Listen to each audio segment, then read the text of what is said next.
everyone. It's Your Natural Dog with Angela Ardolino, and my guest today is Hahnbee Choi, and she's going to talk to us about not only feeding raw, but what I love is that she has figured out how to do it on a budget. So that's often what I hear from pet owners is, oh, raw is so expensive, and how am I going to do it? And it seems so difficult. Well, Hahnbee's been doing this since she's like 15, 16 years old, and she's now a college student and really knows so much about it and has figured out how to do it on a budget. So stay tuned. Hahnbee Choi with the Raw Storm up next. So this is Bruce. Bruce is a 12-year-old pug, and he has had a lot of issues over his life, but for the past several years, he's had a really weird hacking, coughing issue that no one has been able to get under control. It's nothing infectious, it's just kind of a result of his little flat-faced breed and the respiratory issues they usually deal with. And I have finally found something that worked. It's called Breathe by Mycodog. It's a mushroom extract, and it has been incredible how quickly I saw results. Literally overnight, I saw a difference in the hacking and coughing, especially during the night he was doing it. So the Breathe tincture has really made a huge difference for him, not only with his breathing, but just overall supporting his immune system, since he has 2 other dogs in our household that go to daycare every day and bring home various germs and respiratory bugs themselves, and he has been totally healthy and clear of any issues since being on this tincture. So we're just super grateful that finally something is out there for these flat-faced breeds to breathe better and live a happier life.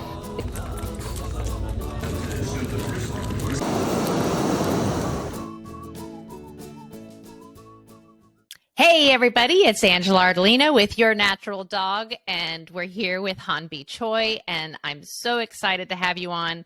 I've had you on before, but I'm excited to have you on now because when I think about what has happened in just the past year, 2 years, and the raw food industry with, gosh, how many new brands have come out, how many new different versions of raw / gently cooked, what else, lightly cooked, sous vide, you name it. There's so many choices now, and which is awesome, but already I've had to change. We lost one of our big brands, which was my most trusted brand, which is gone, which was our favorite. And what I don't think people understood is what they were doing, nobody else was doing in the industry. So literally trying to find someone to replace that brand and how they were doing things is very difficult. Everything is now prepared in a USDA kitchen, which is good, meaning it's not going to have any contaminants, but it's also going to have a lot of chemicals, and they're going to HPP, high pressure processing, because that's the only way they can do it. So literally finding the way, if you truly are a raw feeder and you want to feed your dogs the purest, best stuff, it's almost impossible to find brands. So I'm so happy to have you on today to help me. Thanks so much. Yeah. I got 2 stores, and I wanted to find out, are you overwhelmed by it? Because probably not. I mean, I know you want to keep up with all the raw bands, right? And what they're doing. Yeah, totally. But of course, it's the pet industry is only growing worldwide, and it's just like a mass influx of new brands and products and ideas basically every single day. So try to keep up, but it's hard. It is hard. And some of our most trusted resources, they can't keep up either.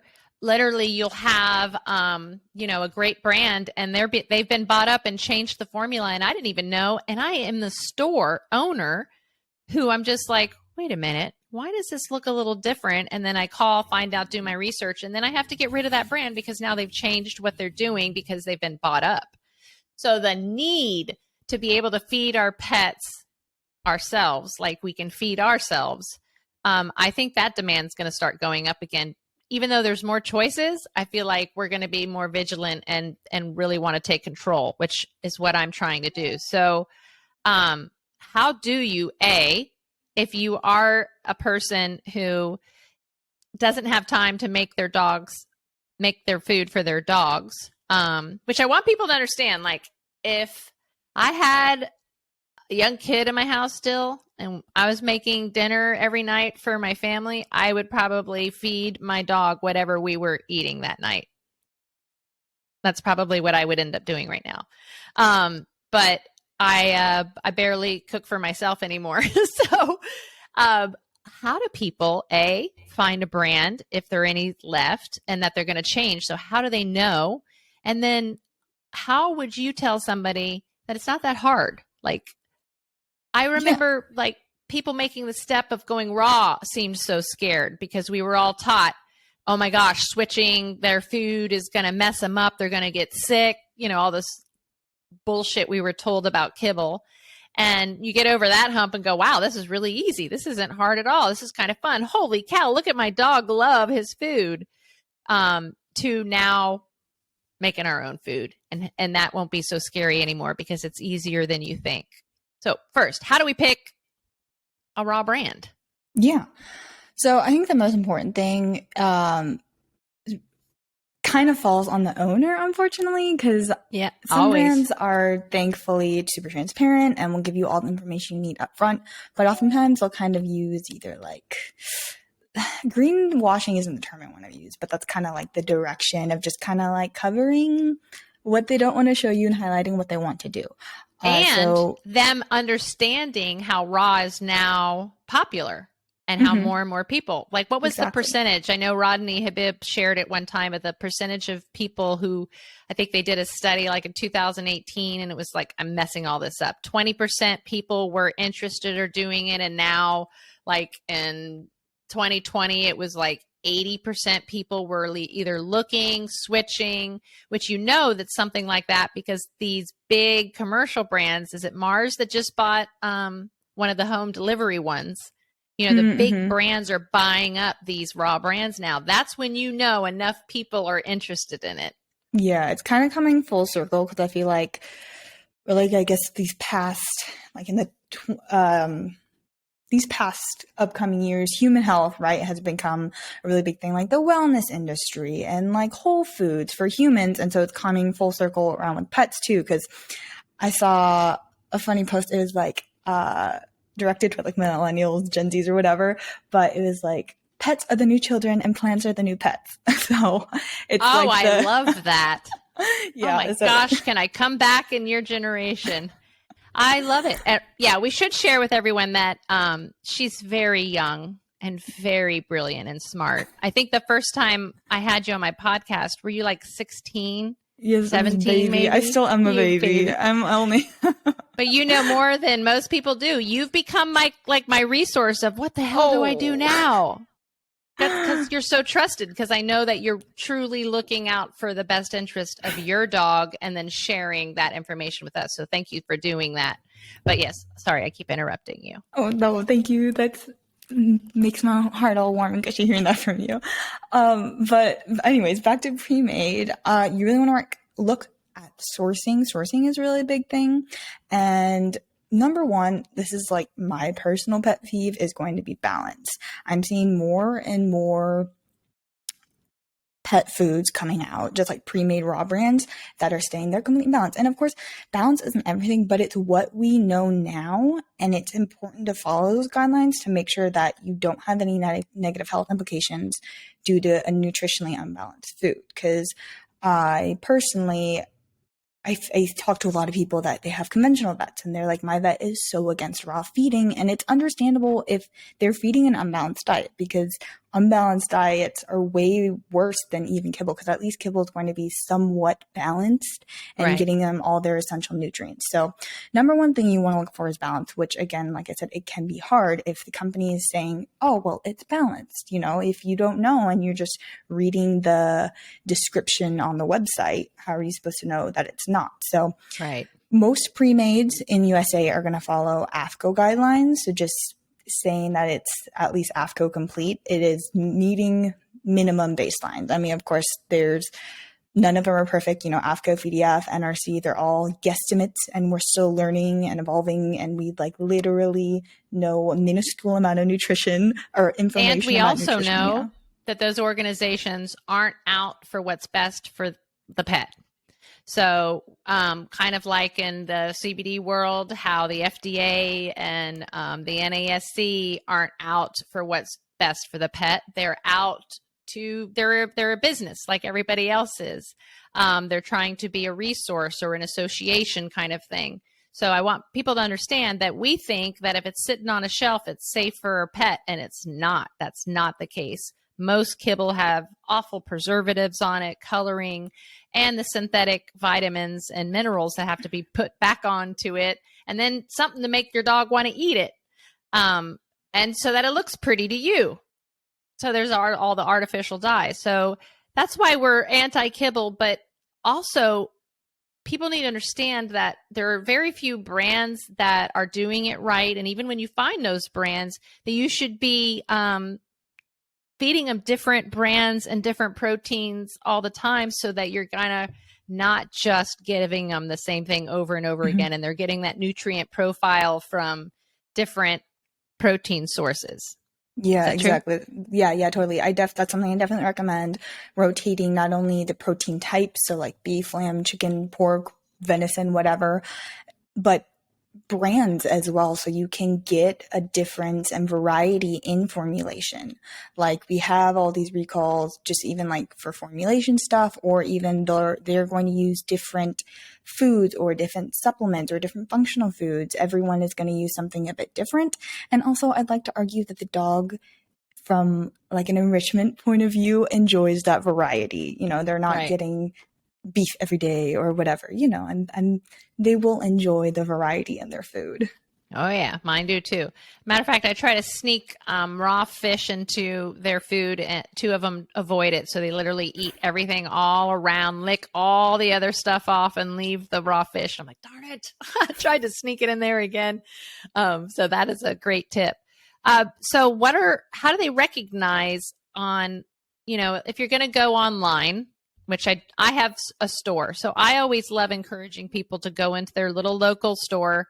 I'm not talking your PetSmart or your Petco or your big franchise. I'm talking about your neighborhood local boutique store, which there's going to be one who's got their freezers and they are educated and they can help you, where you literally can say, this is my dog, how old he is, what's suffering from. I've heard about raw feeding. What do you suggest, kind of thing. And then usually when someone comes into my store, I'm like, well, you've got these 5 choices. Do it yourself, freeze dried, raw, buy it in a bag, whatever it is, have it delivered to your door. And then they make that choice. And then we go from there. I want to talk about, I'm the person who buys the pre-made and gives it to my dogs. And I supplement like crazy, which everyone should do. We have to even realize that the nutrient values now found in our proteins aren't, if they're not raised right, they're not grass-fed, grass-finished, they're not going to have those nutrients that we expect it to have. So supplementing with nutrients is really important, which we'll get to. Yeah. But what are some things that if we are feeding them a commercial diet that we could throw on to add some good to it? Like, for instance, I add turmeric, I add eggs, sardines, of course, so many medicinal mushrooms, cannabis, other plants, other veggies. What are some things that you love to put in? What I love is your creative way of adding supplementing your dog's dinner. What are some of those fun, creative ways that you do it? So if you're feeding an already pre-made food, then you're really adding what I like to call like functional foods on top of it. They're not exactly essential or necessary for essential nutrients to cover those nutrient gaps, but they're just going to add the meal and just kind of boost it, right? They're functional foods. If you've been to like any whole food market for humans, that's what they call like the supplement section. So things like you said, eggs, great source of complete protein. Depending on the quality, you got the vitamin D in it, choline. You can add whole fish, whether it's tinned or frozen, if your dog will eat it. My dogs would not eat fresh fish for the longest time, but I did a little tough love, gave it to them before the meal, and now they have to eat the fish and then they get their yummy meal. Oh, yeah. Same thing. The raw sardines, they won't do. So I slowly bake them for a really long time and then they love them. They go crazy for them. Yeah. A lot of times just like the shift in texture or smell can Yeah. help a lot. Things like homemade veggie mix, you don't even have to buy. I mean, there's like Green Juju, for example, or like Bones and Co. I know they have that pre-made veggie mix. Mm-hmm. You can even make it at home. But even though you don't like, if you don't want to even spend that much money, if you have like old carrots in the fridge and you're like, I don't really want to eat that because it's been sitting there for a week and a half, you can just grind them up and feed it your dog because your dog doesn't really care, and it's fine. And its they have stomach less can take taste it. buds. That's right. Exactly. And their stomach can take it. Totally. So even something as simple as that, and I know Billy says this a lot, but he like one of his big thing is like sharing his food with his dog. I had him on the last episode, and that's something he expanded on a lot. So like if you're eating, like broccoli and your dog will eat it, just give him a little piece. And I don't know about you, but when I'm handing something from my plate, they want it no matter what it was. They'll take it and even be like, what is that? Oh my goodness. Spit it out sometimes. But yes, broccoli. Sometimes I have to take Odie, my very old dog's food, and pretend that I'm eating it so that he thinks he's getting something that he's not supposed to. Little brat. We have to take a break, but when we come back, I want to talk about if we've got those pet parents that are listening that are like, you know what? I want to commit to making more of my dog's food myself so that I can control what's going in. We'll talk about where to start and then how to even make that easy, because you can literally spend one day a week to prepare your meals, either for the whole month or for the week, if you want to change it up, whatever it is. So we'll talk about that when we come back.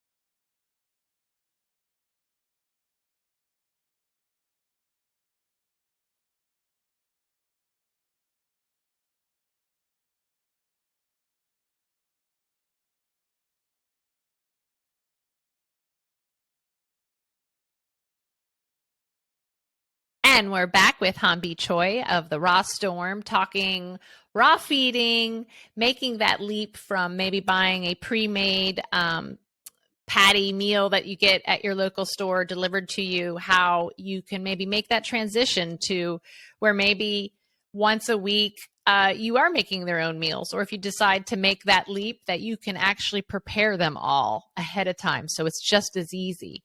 I would assume that the cost would be a lot better than buying these pre-mades, because the pre-mades aren't cheap, but they are the same price as a very high-end kibble. So those of you listening, raw is not more expensive than, if you're going to get a pre-made, more expensive than a lot of these prescription diets and or these really high-end kibble, which kibble is kibble to me. It's like cereal to us. So it's something that, was not what they should eat every day. Yeah, definitely. So where would someone like me start? So if you're gonna do DIY raw, it is the most cost-effective method, right? So pre-made raw is going to be the most convenient if you're busy or you just don't want to deal with the DIY parts, which a lot of people don't. That's going to be a little bit more pricey on you, but you're paying for convenience. DIY raw, you're going to have to source all the parts yourself. You're probably going to need extra freezer space, and it just does take a little bit more time and effort, but you're going to save on money. And some people find it like therapeutic, meal prepping and chopping and doing the calculations. So it just really depends on your type of lifestyle. For transitioning, I usually recommend it to people do it with pre-made raw, since it is a bit more easier. You kind of transition if you have an adult dog or even a puppy like you would on a new kibble. You start with 25%, 50, 75, then 100, depending on how fast they can take the new food. But those are kind of the two directions you can go with raw.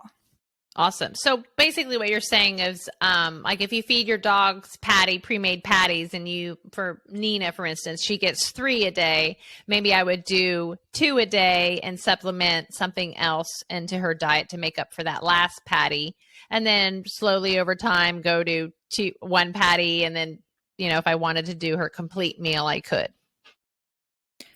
If you were transitioning to like pre-made to DIY, DIY. So if they're already on raw and pre-made, you can just go already to DIY since their system. No, I know. Is I mean, like for laziness, where I can, if I want to take, meaning I'm brand new and I don't know how to do it. So it's like something where we're still getting something that's nutritionally balanced. And I love I can't remember who brought this up. I've interviewed so many people, but all my vets who are, and most of them are holistic vets that are all for raw feeding, believe in it, where they say, pay attention, like us, to balancing over the week instead of being concerned about balancing the meal every single day. If we did that, it would take a lot more time and be obnoxious. So we don't need to do it for them. It's basically making sure that we have them balanced throughout that week. Yeah, definitely. That's something that I share often because balancing over time is something that not everybody is aware of because it can seem, especially when you're first introduced in the raw world, I feel like everybody's like, I need every single meal, every single day to be complete and balanced. But thankfully, we have this wonderful thing called balancing over time where you can balance out certain nutrients over like the course of a week, let's say. So whether it's bone content or certain fat soluble vitamins and minerals, because once they're adults, they can regulate it a bit more. Puppies do need daily balance since they're growing at such a crazy exponential rate. But once they're adults, it makes it a bit easier on you. So maybe when they're puppies, do a pre-made balanced raw meal. And then once you have a year to figure it out. Yeah. And exactly. Then you can start doing it. And like, how do you find where to source it? So there's a lot of resources now where you can source. Some of the most common ones probably for like newbies, I guess, would be like, for example, H Mart or Ranch 99, or if you have any like meat markets near you, even your grocery store may have certain good cuts. But now there is a plethora of online raw feeding suppliers now, like awesome Miami. So these are, I know they can go to your site. So we'll tell them your site, the Raw Storm, right? You have these listed out where people can do it themselves. Mm-hmm, totally. Awesome. So if you go to her site, so that in case you guys are driving or listening to it, that when you go to her site, she has these listed so that you can find them. And these are sources that you can literally get what you need shipped to you or delivered to you. Yep, delivered right to your door. Now, I get my sardines from My Pet Carnivore and some of my white fish or non-ocean fish from them. So that's, I know, is another source that's pretty cool to get them. Have you ever used them or any of their fish? Yeah, I know of them, but they're just too far to me since I'm in Texas right now for me to like have to pay shipping. But yeah, I know of them. Oh, I hear you. Yeah, I know a lot of people that use them. Cool. So that is how you source it. And then like, how do you know what to choose? Is this something else that they can find on your site? Like how to kind of put it together, ideas on how to get started and how to make up a balanced bowl. And for those of you who don't know, I'm sure you've seen them on Instagram or TikTok, the bowls that have all the colors and the duck head and the raspberries, and they look like a piece of art. That's what we're talking here. That's what these are, is that what that is they're creating their dog's food to be balanced every day. So that's why it has all those pretty colors and looks that way. I want to know, does your dog eat it all or does he leave anything? She pretty much eats everything now. I have 2 dogs, Stormy and Hoover. Hoover's a bit picky, but Stormy's a little miss picky and she'll eat anything. How funny. Yeah, I feel like Nina eats anything and everybody else, there'll be certain things that they don't like. But I always see that when I'm like, hey, I have to like mix in a lot of my supplements so that they don't not eat it and leave it to the side. So how do you decide what you're going to make and what you're going to choose from? You look at what your sources are, and then how do you know what to choose? Yeah, so the kind of guideline, I guess, is called a ratio diet. If you literally type in raw feeding for dogs on Google, you'll see a bunch of infographics that spiel about 80-10-10, which is 80% muscle meat, 10% bone, 5% liver, 5% other secreting organ. But I argue it is quite flawed. That is the base of it. Then you'll have to go in with some Meaning if you do essentials. more of any of those things, it's not bad. It's the baseline. You're not going to be covering all essential nutrients, even if you follow 80-10-10, even with all the variety and top quality in the world. So you will have to supplement additionally to cover essential nutrients, whether it's whole food or with like supplements. But that's kind of like the base guideline you follow.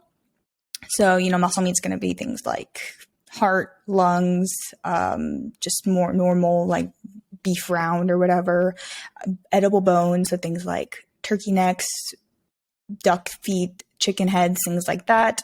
You want liver, since it is like Mother Nature's multivitamin. It's just so jam packed. But the 5% is, I have information on my website, but it's the numbers a little bit flawed depending on what liver you use, and then another secreting organ is just more since they are so nutrient dense.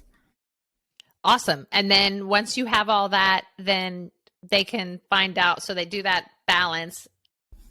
Okay. So I'm going to make my dog's thing. I've got the 80-10-10, right? Mm-hmm. So adding things like, I love to be able to find if my dog is deficient in a vitamin or needs more of anything, to find the food or plant source to fulfill that deficiency. Like for instance, Nina had a vitamin D and B12 deficiency, which Dr. Sarah Urban explained to me because she had osteosarcoma. So the bone cancer was basically sucking those nutrients out of her for the cancer. So we had to supplement, and sardines are an amazing source of B12 and vitamin D. So that was like a way for me to be able to supplement those vitamins without having, to throw in a vitamin. I hate synthetic vitamins, but vitamins. So being able to do that. So what are some of your other favorite nutrient dense foods that you can throw on to help with some of these common deficiencies? Yeah. So the most common essential nutrient deficiencies in a ratio diet, and this is just like the most common, right? Is zinc, manganese, iodine, vitamin E, vitamin D, and omega-3s. So I'm just gonna like omega-3s. Yeah. And like for sardines example, you said that's gonna cover vitamin D and omega-3s. So things like that. For zinc, you can use things like oyster. And this is all depending on where you live and your availability too, because not everybody is going to have access to oysters. For example, I feed a zinc supplement because oysters are crazy expensive. So it's all dependent on, and if your dog has a sensitivity or allergy, it's many factors go into it. So this is a very brief overview. But so for example, for zinc, the whole food source you could use is oysters. Manganese, you can use blue or black mussels. Iodine, you can use kelp. Vitamin E is kind of hard for whole food sources since you have to use so much. It's so calorically dense. So usually I just use like a natural vitamin E drops like from now. And like you said, for sardines, that's going to cover vitamin D and omega-3s. And then you're left with ALA, which is a plant omega-3. You can get that from hemp seeds, flax seeds, chia seeds, things like that. Oh my gosh, you're so smart. I love how you can spit out this information. I love it. I'm like, we're going to bring up hemp seed oil. Yes, she did, folks. She did.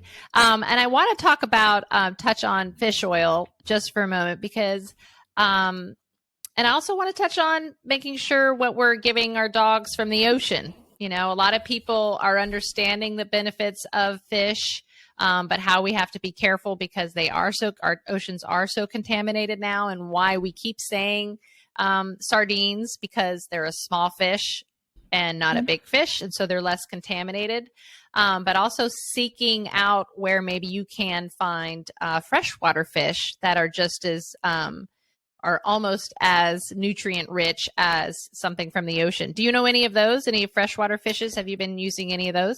Yeah, kind of. I know, for example, like some people use lake trout, or things like that. I know some people, that's like the most common one I can think about at the top of my head. Usually I feed on only seawater, but I see trout a lot in the raw feeding community.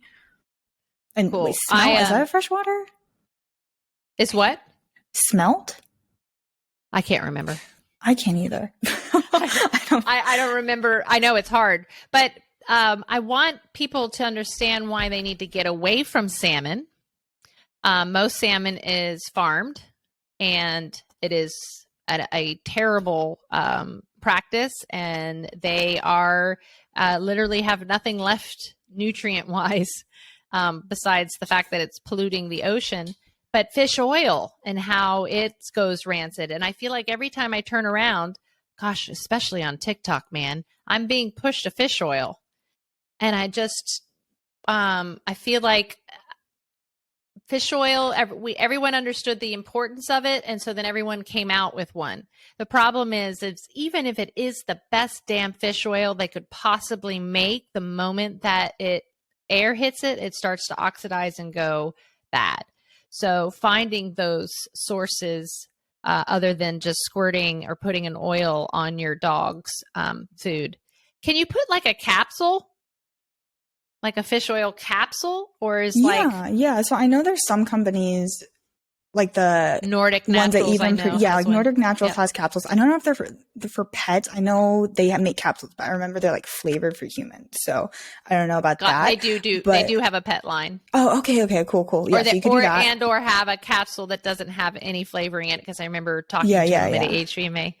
Okay, yeah, so cool. Yeah, you could totally do that. Or because I use Nordic Naturals too for my dogs, I just buy a smaller bottle and I use it within about like 2 weeks-ish. And so I'm getting a fresh new bottle in a short amount of time. So making sure that it stays fresh. And also, Nordic Naturals is a great brand, but other things you can look for is like GMP certified. That's good manufacturing practices, making sure they're third-party purity tested, where they're sourcing, what kind of fish they're using, things like that. And making sure they're being tested for potency and purity to make sure they're not having any heavy metal contaminants in the supplement. Awesome. And then also I wanted to talk about, because I love this conversation, which is you can also eat what the fish are eating or feed what the fish are eating to get your omegas. So I love, when you're doing this sea kelp or the phytoplankton or the algae did you say you supplement with algae sometimes? I use kelp for iodine content. Awesome. I don't use it so much for omega-3 content. It's like for phytoplankton, for example, it can be a good functional supplement, but I don't rely on it for my omega-3 needs just because you need so much of it and it's kind of expensive. So. Oh, it is. I love it because you're like the thrifty raw feeder. I love that. Yeah, so just more like convenience and, I love it. So don't let, cost scare you. You've been able to do it. Exactly, yeah. So, and you have figured out how to do it. And in the long run, your dog's not going to the vet. Your dog is not sick. Your dog is probably not having any issues. How old is she now? How old is she's Stormy? 8. Yeah, my oldest one. So she's just become a senior citizen. Yeah. So how's she doing? Oh my God, I hate that word. But she actually transitioned on to raw when she was an adult. So she wasn't even raw fed when she was a puppy. So she was on kill for 3 years and then she transitioned, but she's doing fantastic, loving her life, living her best life every day. Oh, good. I'm so glad to hear that.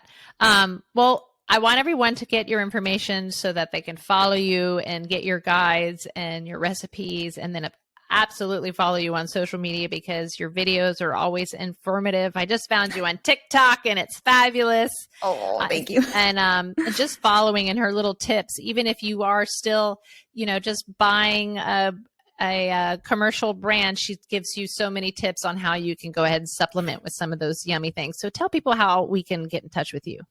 Yeah, so you can find me at The Raw Storm. My main platform is Instagram, but you can find me on Facebook, YouTube. I also have a podcast, Rawcast, which you're going to be on after this. Yay! But yeah, The Raw Storm everywhere. Awesome. Thank you so much for all the information. It was an incredible talk, and I think we learned a lot, so thank you. Thank you for having me. You bet.